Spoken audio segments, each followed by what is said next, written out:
Hello student, second chapter solution को पढ़ रहे थे। इसके अंदर सांद्रता की इकाइयां पढ़ ली थी। द्रव्यमान परसेंट, आयतन परसेंट, द्रव्यमान आयतन परसेंट, मोलरता, मोलरता, मोलंस, ये सब पढ़े थे। अब आगे जो टॉपिक है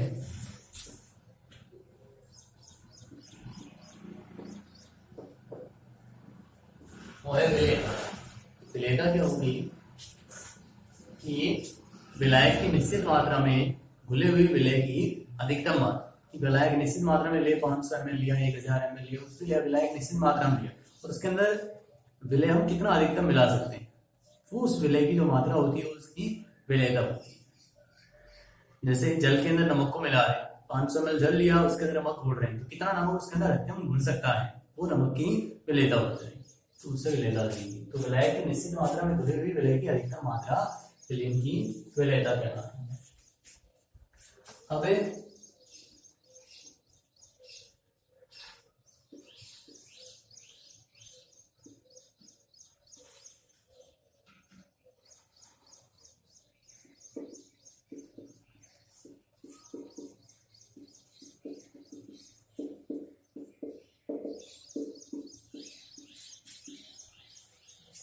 किसको, ठोस को द्रव में बोल सकते हैं या गैस को द्रव किया जाए, यानी कि जो विलेयता होगी या तो ठोसों की द्रवों में लेता होगी या गैसों की द्रवों में लेता होगी। पहले पढ़े ठोसों की द्रवों में लेता, तो वो भी ठोस पदार्थ है उसको द्रव के अंदर घोला जाता है, इसके विलेयता। अब कोई ठोस तो जैसे मान जल की बात करें, जल के अंदर कोई ठोस तो आसानी से घुल जाता है, कोई नहीं घुल पाता है। क्यों नहीं होता ऐसा? क्योंकि विलय विलायक की प्रकृति के ऊपर निर्भर करती है उनकी विलेयता कि विलय कैसा है और विलायक कैसा है। तो यानी कि हम जब इसके प्रभावित करने वाले कारक पढ़ेंगे तो समझ आएगा। तो यानी कि ठोसों की ध्रुवों के अंदर जो विलेयता है उसको कौन कौन से कारक प्रभावित करते हैं।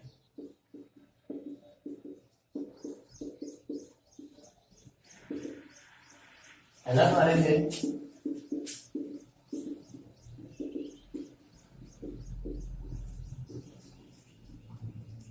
विलय तथा विलायक की प्रकृति, क्योंकि समान समान को बोलता है।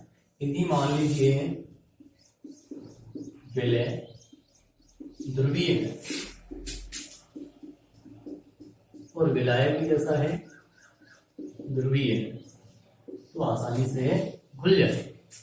जैसे मान लीजिए NaCl एक ध्रुवीय विलायक नहीं ध्रुवीय विलय और उसे जल के अंदर घोला गया, तो जल के अंदर घोला गया तो आसानी से उसके अंदर विलय हो जाए, क्योंकि NaCl भी ध्रुवीय है और H2O भी ध्रुवीय है, तो H2O के अंदर NaCl आसानी से घुल जाता है। यदि विलय अध्रुवीय है तो विलायक भी कैसा होना चाहिए, अध्रुवीय ही होना चाहिए, तभी वो उसके अंदर विलय होगा। जैसे नैप्थलीन को बेंजीन में घोला जाए तो आसानी से वो घुल जाता है, लेकिन यदि NaCl को बेंजीन में घोला जाए तो वो आसानी से नहीं घुल पाता है। तो इस तरह से ध्रुवीय विलय है तो विलायक भी ध्रुवीय हो, अध्रुवीय विलय है तो विलायक भी अध्रुवीय, समान है, समान को बोलता है। तो यानी कि कारक प्रभावित करते पहला विलय तो विलायक की प्रकृति, दोनों की प्रकृति यदि समान है तो उनकी विलयता आसान। दूसरा कारक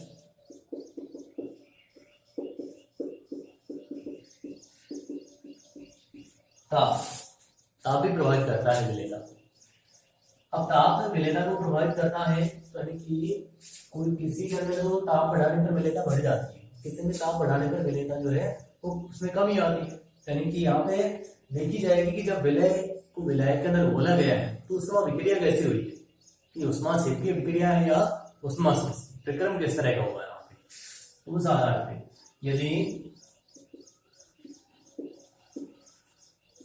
उष्माक्षेपी प्रक्रम यानी जैसे विलय को विलायक के अंदर घोला गया उसके बाद हीट निकल गई, उष्माक्षेपी प्रक्रम, और उसके बाद फिर टेम्परेचर दे रहे, पहले हीट निकल रही फिर टेम्परेचर दे रहे, तो विलेयता के अंदर कमी आ जाएगी। तो उष्माक्षेपी प्रक्रम है तो ताप कम करने पर विलेयता बढ़ती है, लेकिन यदि उष्माशोषी प्रक्रम है तो ताप बढ़ाने पर विलेयता बढ़ेगी। उष्माक्षेपी प्रक्रम हुआ, ताप बढ़ाएंगे तो विलेयता घट जाएगी, इसलिए ताप में कमी करनी पड़ेगी। पहले टेम्परेचर निकल रहा तो विलेयता कम बढ़ेगी, ताप कम करेंगे। उष्माशोषी उष्मा ग्रहण करेंगे तो ग्रहण कर रहे तो और टेम्परेचर देंगे तो विलेयता बढ़ जाएगी। तो उष्माशोषी प्रक्रम होने पर ताप बढ़ाने पर विलेयता बढ़ती है। बात करें दाब के प्रभाव, दाब का प्रभाव के ऊपर नहीं होगा, क्योंकि दाब का प्रभाव होता है केवल गैसीय अभिक्रियाओं के ऊपर। तो ये दो मुख्य रूप से दो कारक हैं जो ठोस की द्रव्यमान विलेयता को प्रभावित कर देंगे। दूसरी, गैसों की द्रव्यों में विलेयता। तो गैस द्रव के अंदर घुले तो उसको कौन से कारक प्रभावित करेंगे? पहला कारक गैस की प्रकार, गैस किस तरह की, क्योंकि कोई भी विलायक है उसके अंदर वो गैस घुलेगी जो, जैसे जल की बात करें, जल एक विलायक लिया तो जल के अंदर वे गैसें घुलेगी जो जल के साथ या तो आयनित हो जाए जल के अंदर जाने के बाद में, या फिर जल के साथ हाइड्रोजन बनवा डाले या उसके साथ अभिक्रिया, तब तो वो जल के अंदर घुल जाएंगे। लेकिन कोई यदि जल के अंदर कोई अभिक्रिया नहीं कर पाती है या फिर उसके अंदर आयनित नहीं हो पाती है तो उनकी विलेयता कम रहती है। जैसे मान लीजिए NH3 या HCl है तो इनकी जल के अंदर विलेयता ज्यादा रहती है। क्यों? क्योंकि NH3 जल के साथ अभिक्रिया करके अमोनियम सॉल्यूशन, अमोनियम हाइड्रोक्साइड बना, इसलिए वो ज्यादा विलेय हो जाती है। HCl जो है वो जल में विलेय होकर H+Cl- आयनित हो जाती है तो वो ज्यादा विलेय होती है। लेकिन ऑक्सीजन है, नाइट्रोजन है, ये जो गैसें होती हैं इनकी जल में विलेयता कम रहती है। क्यों? क्योंकि ये ना तो आयनित होती है और ना ही जल के साथ अभिक्रिया करती है। यानी कि गैस की प्रकृति डिपेंड करेगी कि गैस यदि विलायक के साथ में कोई रिएक्शन करती है तो या तो उसके साथ में हाइड्रोजन बॉन्ड बना ले या फिर उसका अभिक्रिया कर ले या फिर उसके अंदर आयनित हो जाए, तब तो वो ज्यादा विलेय होगा, नहीं तो वो कम विलेय होगा। तो ये होगी गैस की प्रकृति।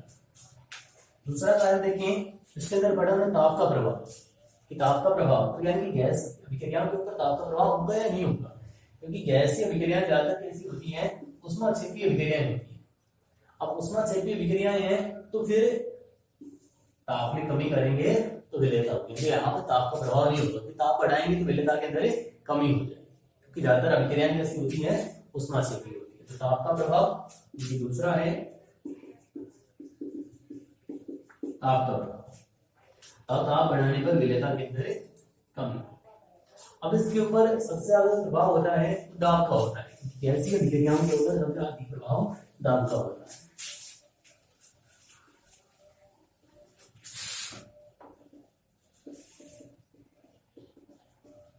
दाब का प्रभाव,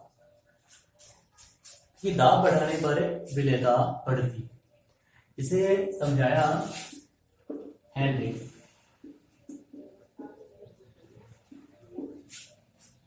क्योंकि गैसों की द्रव के अंदर जो विलेयता होती है वो दाब बढ़ाने पर बढ़ती है। हेनरी नियम के द्वारा समझाया गया है कि हेनरी ने नियम दिया कि गैसों का आंशिक दाब, कोई भी गैस है उसका जो आंशिक दाब है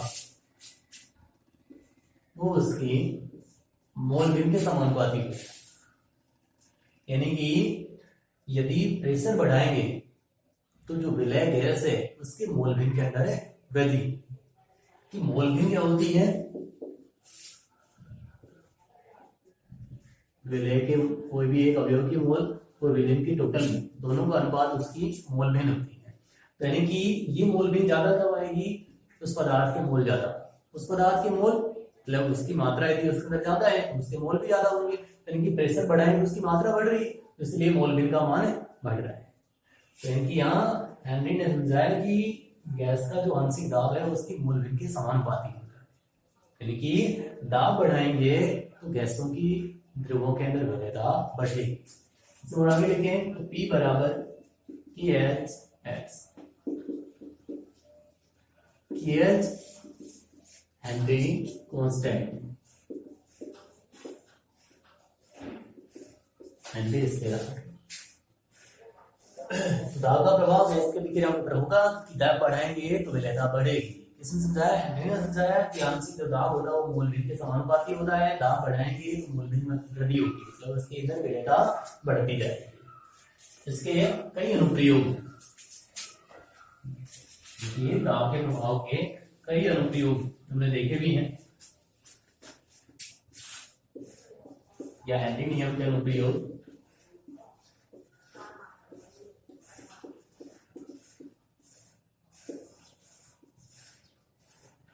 क्या क्या अनुप्रयोग है देखो, कि जो सोडा वाटर है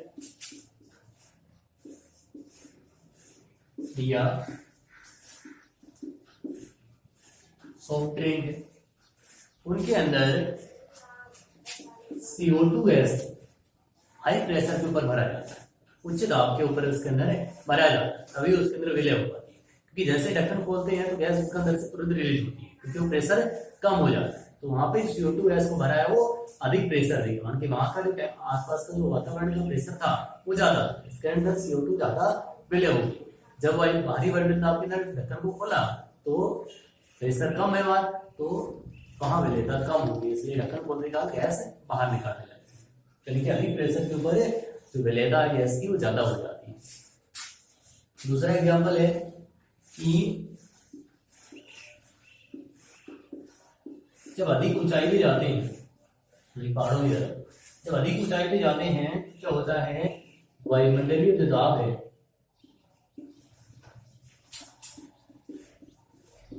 उसमें कमी आती है। वायुमंडलीय दाब कम होगा, प्रेशर कम होगा, प्रेशर कम होगा तो गैसों की विलेयता भी क्या हो जाएगी, कम हो जाएगी। तो वायुमंडलीय दाब कम हो रहा है, विलेयता भी कम हो जाएगी।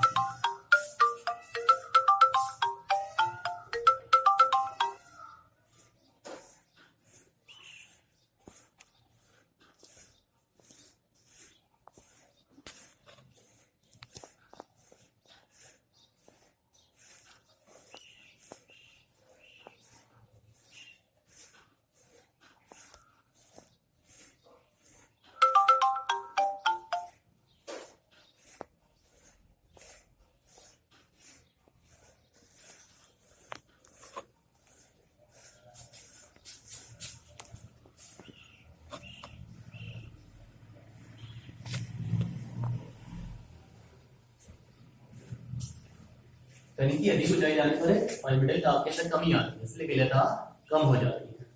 अब वहां जो लोग रहते हैं अधिक ऊंचाई के ऊपर, उनके अंदर क्या होता है, उनके रक्त के अंदर ऑक्सीजन की कमी हो जाती है, क्योंकि ऑक्सीजन जो है वो रुधिर के अंदर घुलती है। तो कब घुलती है, जब प्रेशर वायुमंडलीय दाब ज्यादा रहता है, उस समय ऊपर जाने पर गैस की जो है रुधिर के अंदर विलेयता कम होगी। अब रुधिर के अंदर विलेयता कम होगी तो वो रुधिर के अंदर इतनी नहीं पहुंच पाती है, इसलिए वहां उनके रुधिर में ऑक्सीजन की कमी होती है। तो कमी होती है तो उनके अंदर रोग उत्पन्न हो जाता है, मतलब वो स्पष्ट है ढंग से सोच नहीं पाते। जो रोग होता है इसे कहते हैं एनोक्सिया। वो ऑक्सीजन की कमी के कारण, रुधिर में ऑक्सीजन की कमी के कारण कौन सा हो जाता है, एनोक्सिया रोग हो जाता है। उसके अंदर वो स्पष्ट ढंग से सोच नहीं पाते, इस तरह की बीमारी उत्पन्न हो जाती है। जो क्यों होती है, क्योंकि ऊपर जाने पर वायुमंडलीय दाब क्या हो रहा है, कम हो रहा है, जिसके कारण रुधिर के अंदर ऑक्सीजन की विलेयता कम होगी, क्योंकि प्रेशर कम हुआ तो विलेयता भी कम हो जाएगी। एक तीसरा एग्जांपल, जो गोताखोर होते हैं, वो गोताखोर जब अपने सिलेंडर के अंदर वायुमंडलीय गैस को भर के ले जाते हैं तो नीचे जाने पर प्रेशर बढ़ जाता है। जब नीचे जाने पर प्रेशर बढ़ जाता है तो उस रुधिर के अंदर उनकी ऑक्सीजन की या तो नाइट्रोजन उनकी विलेयता बढ़ जाती है, और बढ़ जाती है जो वापस ऊपर आते हैं। तो वापस ऊपर आने पर क्योंकि जो रुधिर के अंदर घुली हुई ऑक्सीजन नाइट्रोजन बाहर निकलती है तो नाइट्रोजन जो होती है उस नाइट्रोजन के बुलबुले ब्लड के अंदर रह जाते हैं। ऑक्सीजन नाइट्रोजन की विलेयता ज्यादा प्रेशर के कारण होती है, बढ़ जाती है, लेकिन जब वापस वो बाहर आते हैं तो बाहर आने पर क्या होती है, गैस बाहर निकलेगी। उस समय नाइट्रोजन के बुलबुले रक्त के अंदर बढ़ जाते हैं, ब्लड में नाइट्रोजन के बुलबुले रह जाते हैं, और जो अधिक पीड़ा उत्पन्न करते हैं जिन्हें बैंड्स कहते हैं, तो अधिक पीड़ा उत्पन्न करते हैं उनके बैंड्स कराते हैं। इसलिए गोताखोर क्या करते हैं, अपने सिलेंडर के अंदर हीलियम गैस को भर के ले आते हैं। क्योंकि हीलियम जो गैस होती है वो हल्की होती है, उसकी जो विलेयता होती है वो बहुत ही कम होती है, वो नाइट्रोजन ऑक्सीजन को भी ब्लड के अंदर इतनी ज्यादा नहीं घुलने देती है। ज्यादा प्रेशर होगा उस समय उनकी विलेयता को कम ही रखेगी। तो गोताखोर अपने सिलेंडर में हीलियम, ऑक्सीजन और नाइट्रोजन इन तीनों गैसों का मिश्रण भर के ले रहा है। यदि ये दोनों लेके गए तो नाइट्रोजन और ऑक्सीजन की विलेयता, नाइट्रोजन की ज्यादा प्रेशर के ऊपर विलेयता ज्यादा होने के कारण जब नाइट्रोजन जो होती है वो ब्लड के अंदर बुलबुलों के रूप में रह जाती है, ठीक है, इसलिए वो अधिक दर्द उत्पन्न करते हैं, इन्हें बैंड्स कहते हैं। तो ये इस हेनरी नियम के अनुप्रयोग।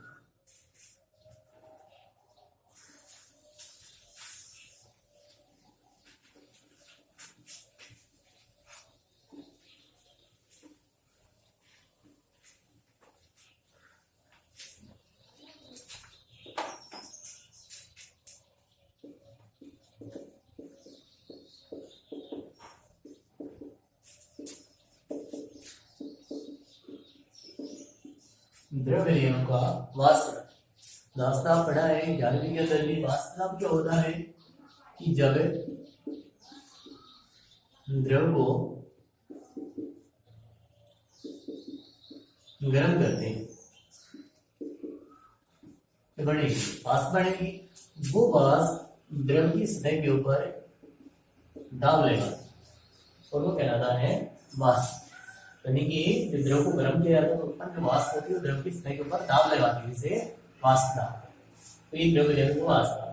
अब जो द्रव विलयन है उस द्रव विलयन के अंदर यदि दूसरा द्रव मिलाया तो वाष्प दाब में क्या परिवर्तन होगा, या उसके अंदर द्रव की जगह ठोस मिलाया तो उसके वाष्प दाब में क्या परिवर्तन है। तो नंबर 1 द्रव विलयनों का वाष्प, द्रव विलयनों का वाष्प, यानी कि कोई वाष्पशील द्रव है और उसके अंदर वाष्पशील द्रव दूसरा वाष्पशील द्रव में आया है तो उसके वाष्प दाब में कोई परिवर्तन नहीं आता है। लेकिन यदि उसमें कोई ठोस मिला दिया तो उसके वाष्प दाब में कमी हो जाती है। यानी कि द्रव विलयन को वाष्प दाब की दूसरे वाष्पशील द्रव मिलाएंगे तो उसके वाष्प दाब में परिवर्तन नहीं आता है। और उसके अंदर जो हमने दो अलग अलग दो अवयव लिए हैं, मान लीजिए विलय था, एक तो था विलाय, और विलाय कैसा था वाष्प, और उसमें जो विलय मिलाया है वो भी द्रव मिलाया है, वो भी कैसा है वाष्प। दोनों के दोनों वाष्पशील द्रव, तो वाष्प में कोई परिवर्तन नहीं आता। और इन्हें समझाने के लिए इनके अंदर इनके जो आंशिक दाब है और इनकी मोल इनके अंदर क्या रिलेशन है उसको समझाने के लिए राउट ने नियम दिया है। यानी कि इन दोनों के अलग अलग आंशिक दाब और मोल भी को समझाने के लिए, इनके मध्य रिलेशन उत्पन्न करने के लिए राउट ने नियम दिया।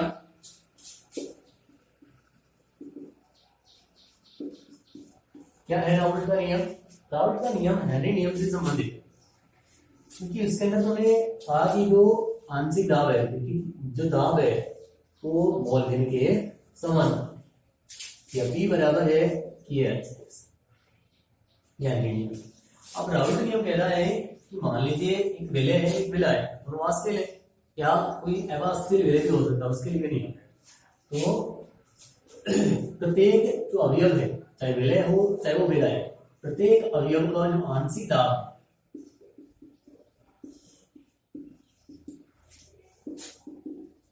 वो उसके मोल भिन्न के समानुपाती होता है। हिंदी के अनुसार ही कि जैसे मान लीजिए एक पहला अवयव है P1, तो उसका आंशिक दाब उसकी मोल भिन्न X1 के समानुपाती। दूसरा अवयव P2 है तो उसका आंशिक दाब उसकी मोल भिन्न X2 के समानुपाती। कि दो अवयव ले रहे हैं, एक विलय और एक विलय है, तो एक अवयव मान लीजिए उसका आंशिक दाब P1 है और उसकी मोल भिन्न X1 के समानुपाती है। दूसरे का वाष्प दाब आंशिक दाब P2 है तो उसकी मोल भिन्न X2 के समानुपाती।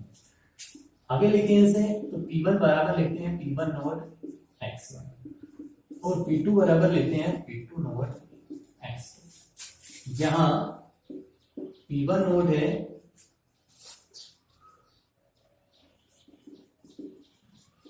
अवयव का वाष्प दाब, जो पहला अवयव है कोई भी हो, चाहे वेला हो चाहे वेला है, उसका वास्ता। और P2 नोट है दूसरे अवयव का वास्ता, दूसरे अवयव का वास्ता। अब यदि मान लीजिए डाल्टन की आंशिक दाब के नियम से लिखें,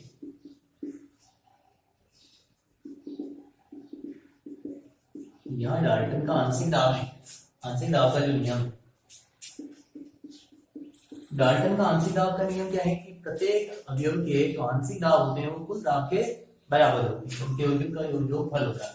जैसे पी टोटल जो होगा, टोटल विलयन का जो वास्ता होगा, दाब होगा, विलयन का जो दाब होगा वो उसके दोनों अवयवों के आंशिक दाब के योगफल के बराबर होगा। पी टोटल बराबर होगा P1 प्लस P2 की आंशिक, डाल्टन का आंशिक दाब का नियम। अब P1 की जगह लिख सकते हैं P1 नोट x1 और P2 की जगह लिख सकते हैं P2 note x2। P total बराबर क्या लिख सकते हैं, P1 note x1 plus P2 note x2। तो P टोटल उनका उसका कुल दाब ज्ञात कर सकते हैं। अब मान लीजिए दोनों में से किसी एक अवयव की मोलबिन दे रखा, या तो x1 दे रखा या x2 दे रखा, एक अवयव की मोलबिन है, तो क्या निकालना हो, P टोटल निकालना, तो ज्ञात कर सकते हैं आसानी से। कैसे, क्योंकि विलयन की जो कुल मोलबिन होती है x1 प्लस x2 जो होती है वो कितनी होती है, हमेशा एक होती है।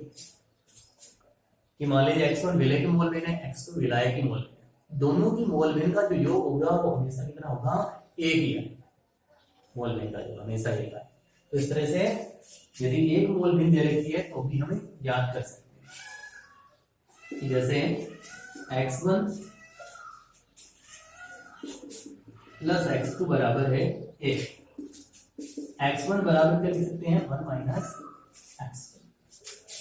अब x1 का मान समीकरण 1 में रखना, मान रख देंगे समीकरण 1 के अंदर।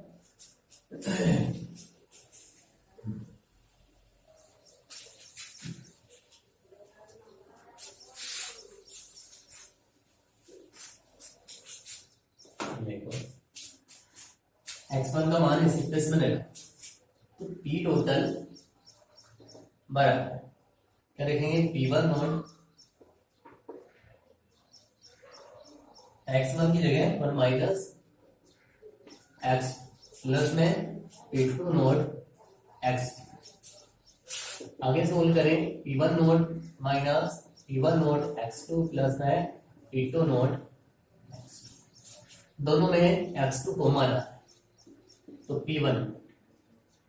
अब ये प्लस का है, ये माइनस का, यानी कि P2 में से माइनस किसको कर देंगे, P1 को, x2 को कॉमन ले ले, तो प्लस x2 कॉमन लिया और P2 नोट माइनस P1।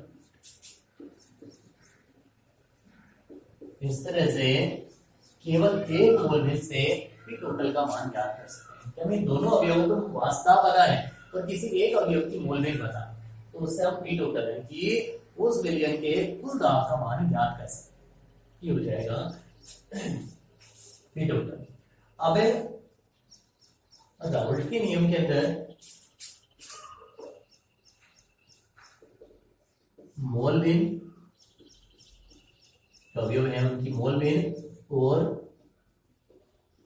वास्तव दाब ग्राफ भी समझाया गया है, यानी कि जब मोलबिन का मान बढ़ेगा तो वास्तव के मान में क्या होगी, वृद्धि, क्योंकि आप इसके अंदर लिखा कि जो आंशिक दाब हो रहा है वो मोलबिन के समानुपाती है, दाब बढ़ाएंगे मोलबिन बढ़ेगी, यानी कि वास्तव कब बढ़ेगा जब उसके मोलबिन के अंदर वृद्धि होगी। यानी कि ग्राफ के द्वारा समझाया गया है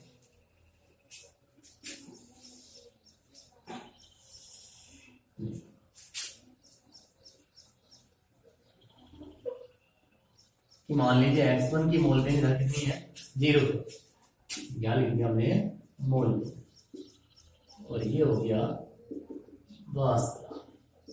ठीक है, मोलबिन प्रारंभ में कितनी है, 0। अब 0 से मोलबिन कहां पर हो सकती है, 1, क्योंकि मोलबिन अधिकतम कितनी हो सकती है, 1 हो सकती है।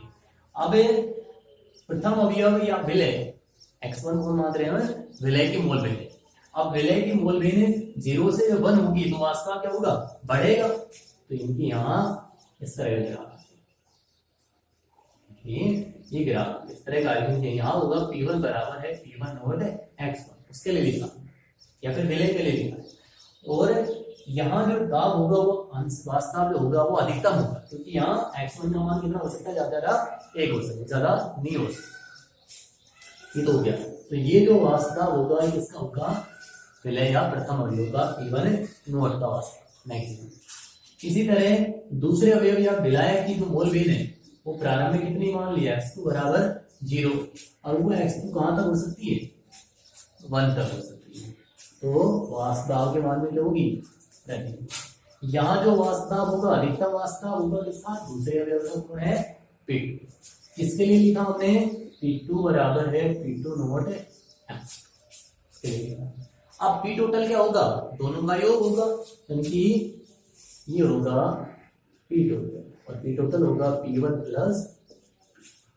तो इस तरह का ग्राफ समझाया गया मोल में हुए वास्तव, यानी कि जैसे जैसे मोल में बढ़ेगी तो वास्तव के अंदर वृद्धि, और मोल में का मान अधिकतम कितना हो सकता है, 1 हो सकता है। तो ये होगा इसमें ग्राफ।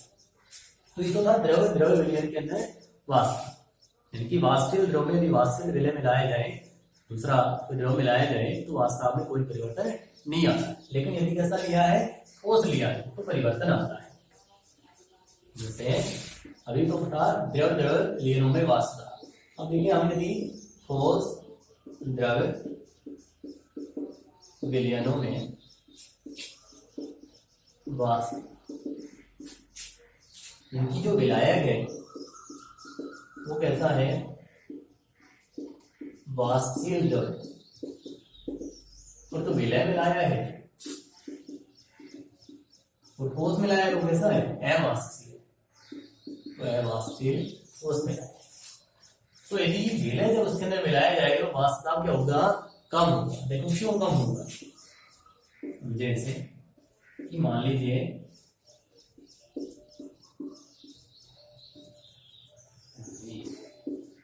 ये कोई वास्तविक द्रव, ठीक है, विलायक है वास्तविक द्रव, और ये कौन है, उसके वास्तविक कण। तो देखो अब जैसे ही इसके अंदर के मिलाया अवास्तविक ठोस मिलाया, तो अवास्तविक ठोस मिलाएंगे तो ठोस के कण कहां आएंगे, सतह के ऊपर आएंगे, बट ठोस के कण सतह पे आएंगे, और ठोस के कण सतह के ऊपर आएंगे तो ये जो वास्तविक कण जल की सतह के ऊपर प्रेशर लगा रहे थे, उस प्रेशर के अंदर क्या हो जाएगी, कमी हो जाएगी। कि ये वास्तविक कण जब इस द्रव के ऊपर दाब लगा रहे हैं, वही तो वास्तविक दाब है, इस सतह के ऊपर उपस्थित जो वास्तविक कण है वो द्रव की सतह के ऊपर दाब लगा रहे हैं, तो वो वास्तविक दाब कहलाता है।